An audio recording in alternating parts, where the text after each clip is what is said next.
Hello everyone, आप सभी का स्वागत है आज के हमारे पॉलिटी लेक्चर के 12वें क्लास में। इससे पहले कि मैं क्लास शुरू करूं, कुछ बातें आप लोगों को बताना है। जो भी बंधु, जो भी बहन, भाई बहन यूपीएससी या बीपीएससी को लक्ष्य में रखते हुए राजनीतिक शास्त्र के लिए एम लक्ष्मीकांत की पढ़ाई करते हो, वो थोड़ी सी मेरी बात ध्यान से सुने।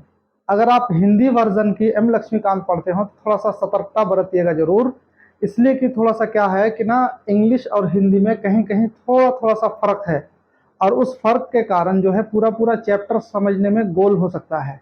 इसलिए आप से रिक्वेस्ट है कि आप जब भी मेरा क्लास सुने तो पहले उस चैप्टर को हिंदी से ही पढ़ ले, और जहाँ जहाँ पे हिंदी और इंग्लिश में डाउट यानी भिन्नता है या थोड़ा सा फर्क है, मैं उसको क्लियर कर दूंगा बताते समय कि इंग्लिश में क्या है और हिंदी में कहाँ क्या चेंजिंग है, जिससे जैसे कि इससे पहले भी मैंने पिछले क्लास में बताया था। तो बहुत जगह ऐसा भी है दोस्तों कि पूरा पैराग्राफ, एक सेंटेंस हिंदी में कुछ अलग कर दिया गया, जिसके कारण पूरा पैराग्राफ ही चेंज हो गया। मैं बताऊंगा आगे, इसमें भी बताऊंगा जरूर। तो आइए मेरे साथ बने रहिए, जरूर आप एक बार पढ़ लिया कीजिए फिर मेरे साथ पढ़िए। ओके, आज का क्लास देखते हैं। आज का क्लास है हमारा साइमन का आयोग। साइमन आयोग जो आज हम लोग पढ़ेंगे ये हिस्ट्री नहीं है दोस्तों। इसमें हम उन चीज़ों को चर्चा नहीं करेंगे जो कि हिस्ट्री में चर्चा की गई है। उन पहलुओं को हम चर्चा करेंगे जो कि हमारे पॉलिटिक्स है या राजनीतिक शास्त्र से संबंधित है। इसलिए आप हिस्ट्रिकल बैकग्राउंड की ओर नहीं जाना, आप उन सब चीजों को सिर्फ देखना जो कि हमारे पॉलिटी का काम आएगा। ओके, इसमें हम उन चीजों का चर्चा नहीं करेंगे कि 1928 में क्या हुआ, साइमन कमीशन गो बैक हुआ के नारे लगे और साइमन कमीशन की वजह से बाल गंगाधर तिलक की मृत्यु हो गई, लाठी से चोट लगा। ये सारी बात हम लोग हिस्ट्री में पढ़ेंगे। ओके, इसलिए आप परेशान मत होना, सिर्फ हिस्टोरिकल यानी पॉलिटिकल पहलू को हम लोग देखेंगे। ओके, नाउ चलते हैं दोस्तों। जिस तरह के हम लोगों ने पहले पढ़ा था कि 1919 ईस्वी में भारत शासन अधिनियम आया था। ओके, उससे पहले 1958 में आया था।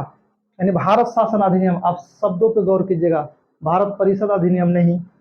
तो इसमें जितने भी कानून ब्रिटिश सरकार की ओर से आया भारतीयों के लिए, तो उसने क्या उसी समय कहा था, अंतिम बिंदु हम लोग पढ़े थे कि एक विधि वैधानिक आयोग बनाई जाएगी और वो जांच करेगा कि जो भी कानून हमने बनाया वो कहाँ तक सक्सेस है, उसका असर क्या है, इफेक्ट क्या है। इसको जांच करने के लिए उसने कहा था कि 10 साल बाद हम जो है एक आयोग भेजेंगे और वो इसको क्या करेगा, जांच करेगा, चेक करेगा।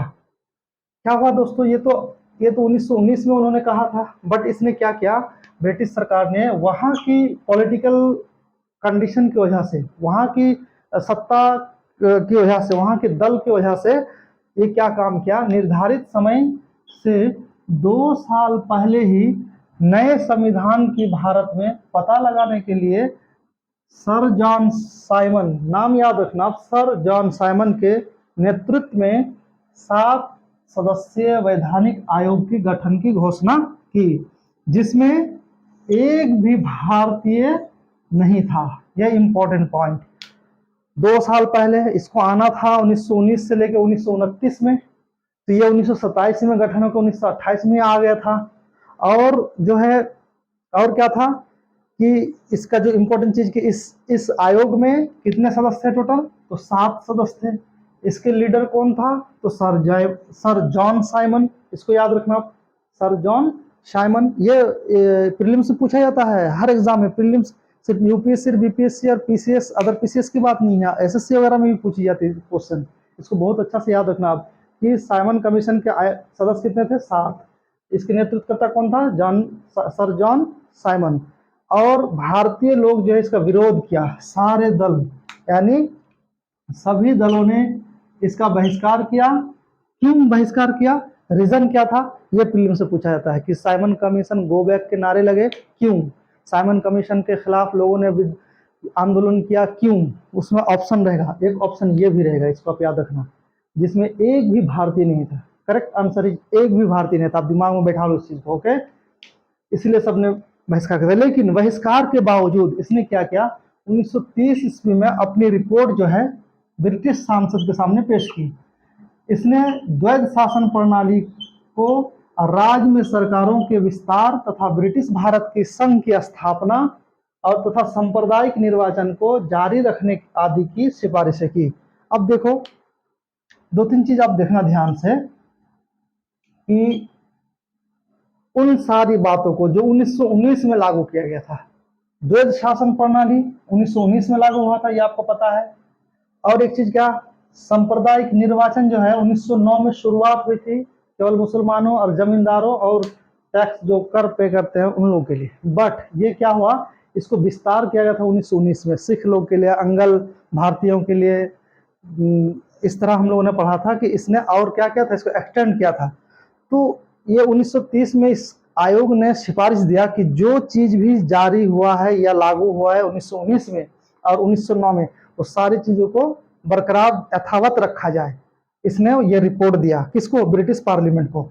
लेकिन आयोग के सिफारिश पर, अब आयोग ने तो सिफारिश दे दिया ना, तो आयोग के सिफारिश पर विचार करने के लिए ब्रिटिश सरकार ने, अब दुनिया को तो दिखाना था कि देखो हम जो नियम बना के दे रहे हैं भारत को, ये भारतीयों से पूछ कर जांच पड़ताल करके हम नियम बना के दे रहे हैं। ब्रिटिश सरकार ने ब्रिटिश भारत, देखो ब्रिटिश भारत यानी जो ब्रिटेन लोग जो यहाँ पे थे, ब्रिटिश भारतीय रियासत जो रजवाड़े थे के प्रतिनिधियों के साथ 3 गोलमेज सम्मेलन किए।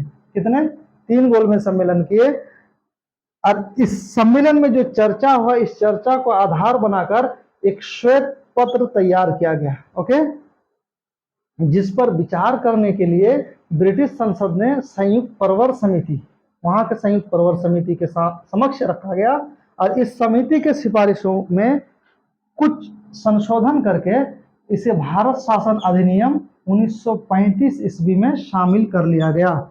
यानी कि जो रिपोर्ट इसने दिया, इस रिपोर्ट को जांच पड़ताल करने के लिए 3 गोलमेज सम्मेलन बैठक, इस पर चर्चा करने के लिए 3 गोलमेज सम्मेलन बुलाया गया था। अब हम गोलमेज सम्मेलन की यहाँ चर्चा नहीं करेंगे कि कब कब हुआ था, कौन कौन गए थे, कौन नहीं गए थे, ये सारा चर्चा हम इतिहास में करें। सिर्फ आप इतना जान लो कि गोलमेज सम्मेलन में चर्चा किस चीज का होना था, साइमन कमीशन के रिपोर्ट का। बस इतना ही आप दिमाग में रखो, ओके। जरूरी नहीं है वो सब की, वो सब हिस्ट्री में सब कवर अप हो जाएगा, ठीक है, उधर फंसना नहीं है।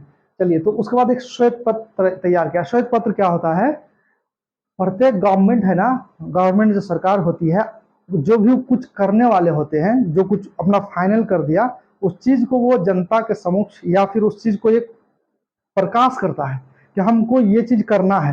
तो एक पत्र, एक उनका जो है ना, क्या कहिए, एक कार्य योजना उसको तैयार करके प्रस्तुत करता है कि हमको करना क्या है फ्यूचर में।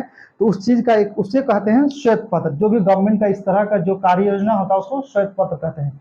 तो इस तरह ब्रिटिश गवर्नमेंट ने एक श्वेत पत्र तैयार किया और तैयार करके फिर अपने प्रवर समिति के सामने इसको पेश किया कि तुम इसको जांचो पड़तालो और अच्छा से।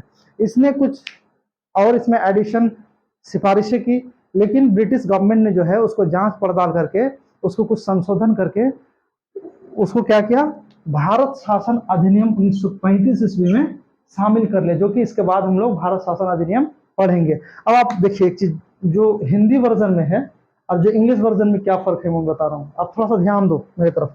देखो इस जगह पे क्या लिखा हुआ है, ध्यान से देखो इधर, भारत शासन अधिनियम, ओके। बट हिंदी में जब आप पढ़ोगे ना तो भारत परिषद अधिनियम लिखा हुआ रहेगा, भारत परिषद, जबकि भारत परिषद अधिनियम है ही नहीं। भारत परिषद अधिनियम 3 ही था, भारत परिषद अधिनियम उस दिन भी मैं बताया था, भारत परिषद अधिनियम ये, और होना क्या चाहिए, भारत शासन अधिनियम। तो इस तरह का चीज जो है मिस होता है किसमें, हिंदी वाले एम लक्ष्मीकांत में। इसलिए आप प्लीज थोड़ा सतर्कता बरतिए, पढ़िए, थोड़ा कंसस होकर पढ़िए, अच्छा ज्ञान लीजिए और एग्जाम की तैयारी भरपूर कीजिए। मैं आपके साथ हूँ, चाहे यूपीएससी हो, अभी मेरी शुरुआत है, फ्लो में आने दो मुझे।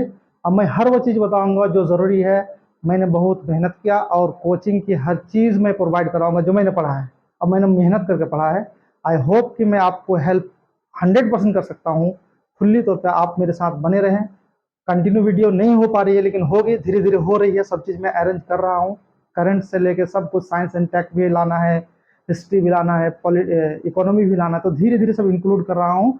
ओके बंधुओं, तो आप लोग मेरे साथ बने रहिए और एंजॉय कीजिए। अगर आपको आज की क्लास अच्छी लगी तो अपने दोस्तों को भी दीजिए ताकि उनको भी बेनिफिट मिला। फुल्ली फ्री रहेगी मेरे कोर्स, कोई आधा अधूरा नहीं, पूरा क्लास रहेगा। Okay, thank you for watching, thank you दोस्तों।